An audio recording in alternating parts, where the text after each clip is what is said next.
غیر شعوری غیر ارادی نفاق مجھے اور آپ کو جو سمجھنا ہے، اور جس پر حضرت عمر یہ سوچ رہے ہیں کہ کہیں میں تو نہیں، وہ کون سا ہو سکتا ہے؟ ارادی تو نہیں ہو سکتا نا. وہ کوئی ہو سکتا ہے کہ میرے تحت شعور میں کوئی چیز ایسی تو نہیں آ گئی، میں جانوں بھی نہیں اور مجھے پتا بھی نہ چلے اور ڈاکہ پڑ جائے میری دولت پر؟ ایسا تو نہیں ہے. حنظلہ جو ہے اپنے بارے میں جو پریشان ہو رہے ہیں نفاق کے، تو ظاہر ہے وہ ارادی نفاق کے بارے میں تو نہیں ہو رہے نا، اس کا تو کوئی سوال ہی پیدا نہیں ہوتا. انہیں اگر کوئی فکر ہے کہیں غیر شعوری طور پر میں منافق تو نہیں بنتا چلا جا رہا. تو ہمیں جس نفاق کو پہچاننا ہے اور سمجھنا ہے وہ در حقیقت یہ دوسرا نفاق ہے. اور قرآن مجید میں اکثر و بیشتر جہاں ذکر ہے منافقین کا، وہ اسی قسم کے منافق ہیں. یہ نفاق کیا ہے، اس کو سمجھنے کے لیے اب ذرا تھوڑا سا ایک مسئلہ سمجھیے. اس نفاق کی ایک قسم اور بڑی قسم، دیکھیے سب لوگ برابر نہیں ہوتے اپنی قوت ارادی میں. جیسے جسمانی طور پر کوئی کمزور، کوئی قوی، اسی طریقے سے کوئی زیادہ ذہین، کوئی کم ذہین. میں کودن نہیں کہتا، احمق نہیں کہتا، کم ذہین تو مان لیں گے نا. اسی طریقے سے قوت ارادی جو ہوتی ہے نا انسان میں، اس میں بھی کمی اور بیشی ہے. اب فرض کیجئے اس کو جب تک ایک انقلابی حیثیت سے نہیں سمجھیں گے دین کے معاملے کو، یہ نفاق سمجھ میں نہیں آئے گا. دین ایک انقلابی دعوت ہے. دین پر ایمان لاتے ہی مصیبت آتی ہے، مشکلات آتی ہے، حرام کو چھوڑنا پڑتا ہے.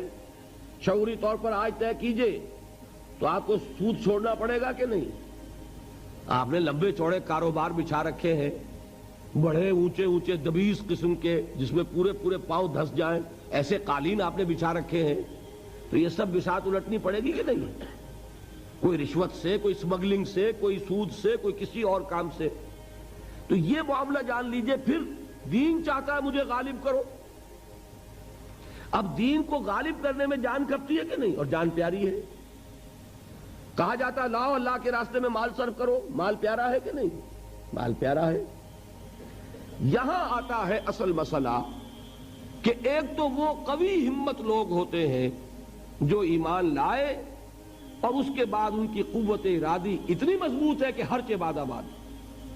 اب جو کوئی چاہے کہے، جو استہزاء ہو، جو تمسخر ہو، جو مذاق اڑے. میں کل بیان کر چکا ہوں حضور کا کیسے کیسے مذاق اڑا ہے. پھر جو تکلیف آئے، جو ایذا ہو، جس طرح ستایا جائے، ہر کے بعد آباد. ماں کشتی درا بنداختے. ایک ڈیسیژن ہے کہ ان صلاتی و نسکی و محیایا و مماتی للہ رب العالمین. میں نے تو اپنی جس طرح میری نماز اور قربانی اللہ کے لیے، اپنی زندگی اور موت اللہ کے حوالے کر دی. کل میں نے آیت آپ کو سنائی تھی، ان اللہ اشترى من المؤمنین انفسهم واموالهم بان لهم الجنہ یقاتلون فی سبیل اللہ فیقتلون ویقتلون. اللہ تو اہل ایمان سے ان کی جانیں اور مال خرید چکا ہے جنت کے عوض. لہذا اب وہ بالکل نچنت ہو کر اللہ کی راہ میں قتال کرتے ہیں. جان میری تھوڑی ہے، میں تو دے چکا اللہ کو پہلے ہی. آج جائے کل جائے فرق کیا پڑا؟ میں تو دے چکا، مال تو میں دے چکا، اللہ جب چاہے لے لے.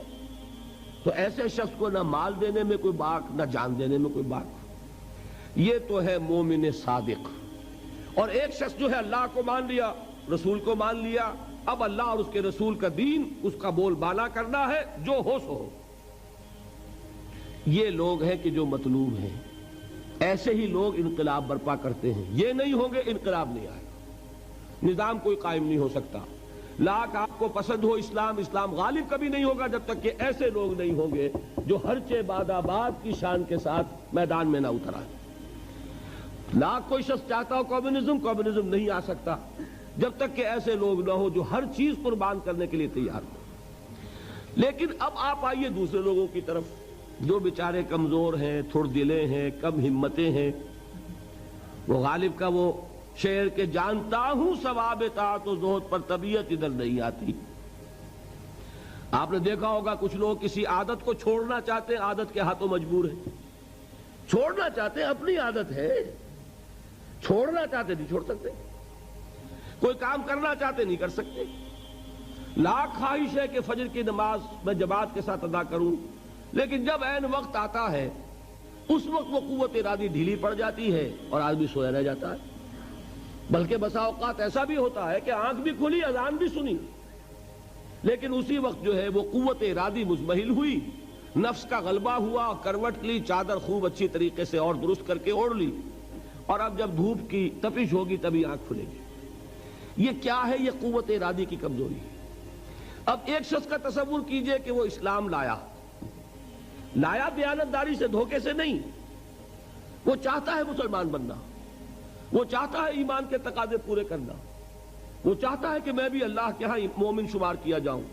وہ سورہ حجرات کی آیات, مومن تو صرف وہ ہے, انما المؤمنون الذین آمنوا باللہ ورسولہ ثم لم یرتابوا وجاہدوا باموالہم وانفسہم فی سبیل اللہ اولئک ھم الصادقون. مومن تو صرف وہ ہے جو ایمان لائے اللہ پر اور اس کے رسول پر, پھر شک میں نہیں پڑے اور انہوں نے جہاد کیا اور کھپائے اس میں اپنی جانیں بھی اور اپنے مال بھی. سچے صرف یہ ہیں. تو جی تو ان کا بھی چاہتا ہے کہ مومنین صادقین کی فہرست میں ہمارا بھی نام ہو, لیکن جب آئی آزمائش, جب آیا مطالبہ, آؤ نکلو اب اللہ کی راہ میں, جان ہتھیلی پر رکھو, موقع آ گیا ہے, آؤ بھائی چلو نکلو اللہ کی راہ میں, یا ایسا وقت کٹھن آ گیا ہے, اللہ کے دین کو پیسے کی ضرورت ہے, نکالو پیسے. اب وہ جان بھی عزیز, مال بھی عزیز, اب وہ گو مگو کی حالت میں گرفتار ہو گئے.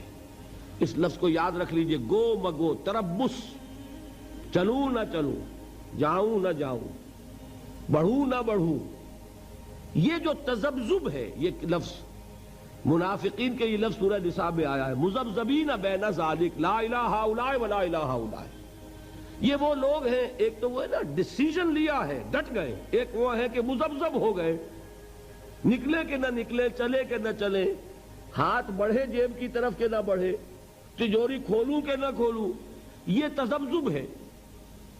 اس میں اگر کبھی ایسا ہو گیا کہ دین کے مطالبے میں آدمی پیچھے رہ گیا, بزدلی دکھائی, پیٹھ دکھا دی, گھر میں دولت رکھی ہے اور اللہ کی راہ میں صرف نہیں کی, اب کیا ہوگا؟ ایک شکل تو یہ ہے کہ وہ اس کا اعتراف کر لے, مجھ سے خطا ہوئی, مجھ سے غلطی ہوئی, حضور کے پاس آیا, حضور مجھ سے خطا ہوئی, میرے لیے استغفار کیجیے, میرے لیے اللہ سے معافی چاہیے, میں آئندہ کے لیے وعدہ کرتا ہوں کہ ثابت قدم رہوں گا, جو دین کا تقاضا ہوگا پورا کروں گا. ایسے شخص کو کیا کہیں گے؟ ضعیف الایمان, ایمان کمزور ہو گیا تھا اس کا, اس وقت ایمان کمزور پڑ گیا تھا جو نہیں نکل سکا, اس وقت قوت ارادی مزمحل ہو گئی تھی, اس وقت دنیا دین پر غالب آ گئی تھی, اس وقت نفس جو ہے ایمان کے اوپر حاوی ہو گیا تھا, تبھی تو ہوا نا. اس کو کیا کہیں گے؟ ضعف ایمان. کب تک؟ جب تک اعتراف ہو اپنی خطا کا, تقصیر کو تسلیم کیا جائے, کوتاہی کو مانا جائے, اس پر استغفار ہو, اس پر معافی کی طلب کی جائے, اس وقت تک کیا ہے؟ ضعف ایمان. لیکن اگلی سٹیج آتی ہے. اب 3 سٹیجز ہیں نفاق کی. یہاں تک تو ہے ایمان, آگے اب نفاق کی سرحد شروع ہو جائے گی. اور یہ سمجھ لیجئے کہ نفاق گویا کہ ٹی بی کے مرض کی طرح ایک مرض ہے, ایک روگ ہے.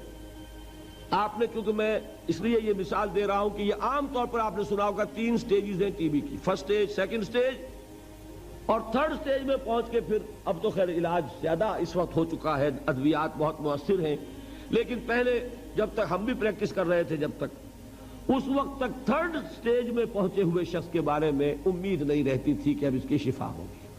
اب یہی ہے کہ جتنا کھینچ جائے کھینچ جائے. تو اسی طریقے سے نوٹ کیجئے گا 3 سٹیجز آئیں گی اس مرض کی, وہ میں ابھی بیان کر رہا ہوں. پہلی سٹیج کیا ہے کہ کئی مرتبہ اعتراف کرنے کے بعد آدمی کا نفس آمادہ کرتا ہے کہ میاں کیوں ہر دفعہ اپنے آپ کو ذلیل کرواتے ہو لوگوں کے سامنے, جھوٹ بول دو, جی یہ عذر تھا, یہ مجبوری تھی, یہ کمزوری تھی. کمزوری نہیں, یہ میرے لیے رکاوٹ تھی, خدا کی قسم میں تو آنا نہیں, ابھی اس کو بھی چھوڑیے, یہ سیکنڈ سٹیج میں آئے گا. میں تو آنا چاہتا تھا, میں نے پوری تیاری کر لی تھی, پوری آمادگی تھی, کیا کروں عین وقت پر بیوی بیمار پڑ گئی, فلاں یہ ہو گیا. یہ مصیبت آ گئی، اس کی وجہ سے میں نہیں آ سکا۔ اس میں کیا ہوا کہ عزت تو بچ گئی، عزت نفس انسان کی بچ گئی، لیکن جھوٹ بول گئی۔ یہاں جھوٹ سے یوں سمجھیے اب یہ ضعف ایمان نہیں رہا، یہ نفاق شروع ہو گیا۔ جب کئی مرتبہ یہ بات ہو جائے گی تو اب لوگوں کے نگاہوں میں اعتبار کم ہو جائے گا۔ یہ ہر دفعہ ہی نہ کوئی مجبوری ہو جاتی ہے، یہ ہر دفعہ ہی کوئی عذر لے کر کھڑے ہوتے ہیں۔ لہذا اب ضرورت پیش آتی ہے جھوٹی قسموں کی۔ خدا کی قسم کھا کر کہہ رہا ہوں، آپ میرا اعتبار نہیں کر رہے، میں خدا کو گواہ بنا کر کہہ رہا ہوں کہ یہ مجبوری تھی اور یہ مجھے تکلیف تھی اور یہ میری مشکل تھی، ورنہ میں بالکل تیار تھا، میں آپ سے آگے جاتا۔ آپ کیا سمجھتے ہیں؟ یہاں جب جھوٹی قسمیں شروع ہوئی، اب یہ مرض دوسری سٹیج میں آ گیا۔ لیکن یہ بات جان لیجئے، ان دونوں سٹیجز میں ابھی شفا کا امکان ہے، واپس آ سکتا ہے انسان اگر متنبع ہو جائے اپنے اس مرض پر اور چاہے اس کی اصلاح کرنا تو کر سکتا ہے۔ یہی وجہ ہے آپ دیکھیں گے قرآن مجید میں یہ حکمت ہے اللہ کی، سورہ بقرہ میں نفاق کا ذکر ہے، نام لے کر نہیں۔ وَمِنَ النَّاسِ مَن يُؤْمِنُ بِاللَّهِ مَن يَقُولُ آمَنَّا بِاللَّهِ وَبِالْيَوْمِ الْآخِرِ وَمَا هُم بِمُؤْمِنِينَ۔ پورا رکوع جو ہے، یا آپ تمام مفسرین کو دیکھیے گا، وہ بتاتے ہیں یہ منافقین کے لیے لفظ نفاق کہیں نہیں آیا۔ کیا فرمایا؟ فی قلوبہم مرض فزادہم اللہ مرضا، ان کے دلوں میں ایک روگ ہے، بیماری ہے، اور اللہ نے ان کے اس مرض کو بڑھا دیا ہے۔ یہ اللہ کی سنت ہے، آپ ہدایت کی طرف آئیں گے اللہ آپ کی ہدایت میں اضافہ کرے گا، نیکی کی طرف آئیں گے، ایک نیکی کریں گے 10 نیکیوں کی مزید توفیق ملے گی، غلط راستے کی طرف جائیں گے اللہ اس راستے کو آپ کے لیے آسان کر دے گا، جاؤ دفع ہونے تو اس کو جدھر جاتا ہے۔ ایک برا کام کریں گے 10 برائیوں کا راستہ اور کھل جائے گا، ایک بے حیائی کریں گے 10 بے حیائیاں آسان ہو جائیں گی، نفاق کا راستہ اختیار کریں گے اللہ اسی کو آگے آپ کے لیے کھول دے گا۔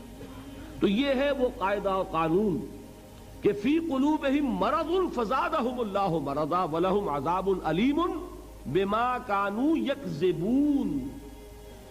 ان کے دلوں میں ایک روگ ہے، اللہ نے ان کے روگ کو بڑھا دیا ہے، اور ان کے لیے دردناک عذاب ہے اس جھوٹ کی بدولت جو یہ بول رہے ہیں۔ دیکھا لفظ جھوٹ ان دونوں حدیثوں میں بھی، اذا حدث کذب، جھوٹ کو ایک اہم علامت بیان کیا گیا، یہاں بھی وہی لفظ جھوٹ آ رہا۔ فی قلوبہم مرض فزادہم اللہ مرضا ولہم عذاب علیم بما کانوا یکذبون۔